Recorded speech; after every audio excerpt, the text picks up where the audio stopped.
ကပ်ပြီးရလူပြိုကြီးလေအားကြောင့်ခလေးမချီတော့ပေါင်စားမယ်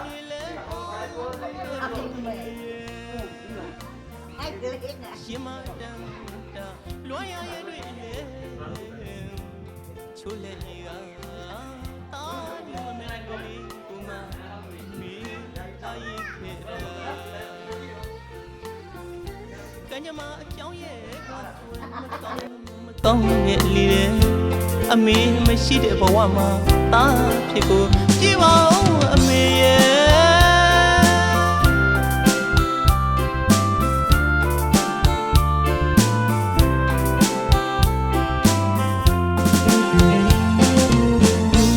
အမေနဲ့သာတွေ့ခွင့်ရသောတစ်နေ့လေးမှာအတွေ့တွေနဲ့မြင်အောင်မိပြန်သေးတာအမေလာအမေပြုံးအမေပကုံးထမအမေမြေတာနွေနွေလေးနဲ့သာနာကိုမေးစဲခဏလောက်အိတ်ခွင့်ပြုပါမေစကြဝဠာအပြင်းပတိအမေရှိနေမယ်ဆိုရင်အပြေအမေနဲ့သာတွေ့ရတော့တနေ့လေးမှာအတွေ့တွေနဲ့မြင်အောင်မိပြန်နေတာအမေလာအမေပြုံးအမေပကုံးထမအမေမြေတာ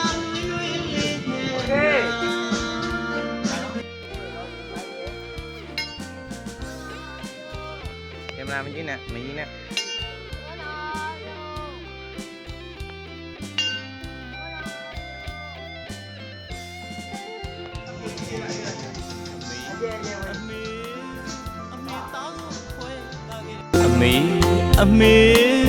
အမေသားကိုခွဲထားခဲ့တာရလာနှစ်တွေပြောင်းအချိန်တွေလဲဟောင်းခဲ့ပြီအမေရဲ့ရှင်မတန်တာလွှမ်းရရတွေ့လဲ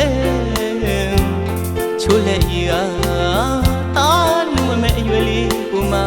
အမေထားရခဲ့တာကညမအကြောင်းရဲ့ကဝင်မကောင်းရဲ့လေအမေမရှိတဲ့ဘဝမှာတာဖြစ်ကိုကြည့်ပါဦး